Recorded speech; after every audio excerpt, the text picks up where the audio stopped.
Hi everyone, just a quick video today to show you how I made these little handles for my foam blending tools. These are just champagne corks and you need to make sure that they've got a relatively flat bottom. If they aren't flat enough, you can just trim them off with a sharp, like a craft knife. So I'm just going to show you today how I make mine. I use them for ink and paint, and I like to have a lot available, for each colour, so it's much easier for me if each one has its own handle. So what I've got here is some corks, my foam blending pads, some very thick, or not very thick, sorry, some very sticky double-sided foam adhesive, and a pair of scissors. So really easy to make. Basically, I cut a piece of the tape off. Sorry, just make sure that I'm in frame. And I just cut it roughly, making sure that it's larger than the base of the cork. So I've probably got enough here to do two corks. So I'll just cut that in half.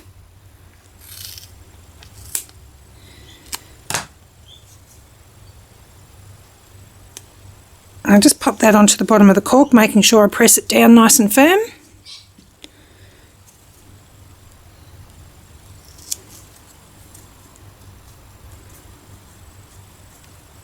Now this double-sided tape that I have is really sticky, which is great.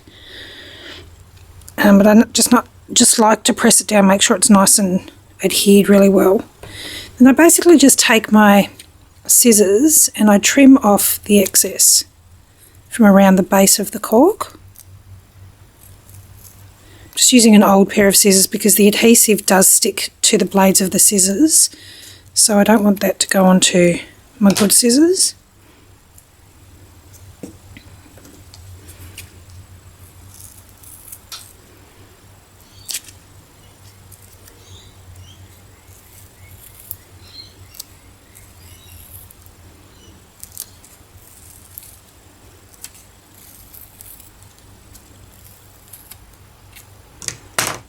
Okay, so once I've cut the excess off and I'm left with the bases of my corks covered in the double-sided tape, basically it's just a matter of peeling off the covering from the double-sided tape, lining up your foam blending tool. Now my corks are slightly smaller than the foam blending tool, so it sort of hangs over the edge just slightly, but that doesn't bother me for what I use, and I haven't found that it gives me any problems. So again, just peeling off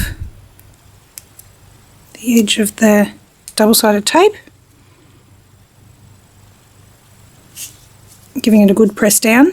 Now it is double-sided tape, so they aren't removable. Once they're on there, they're on there, so you can't remove them and swap them, but you could possibly do the same thing with a Velcro pad. If you had a Velcro pad instead of the double-sided adhesive, that way you'd be able to take them on and off, but for me I didn't want to take them off. I wanted to have different pads available for each colour, so I didn't have to change them in between.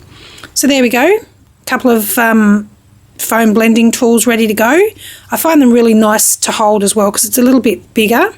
But yeah, hopefully you guys will be able to make your own foam blending tools. Thanks for watching. See ya.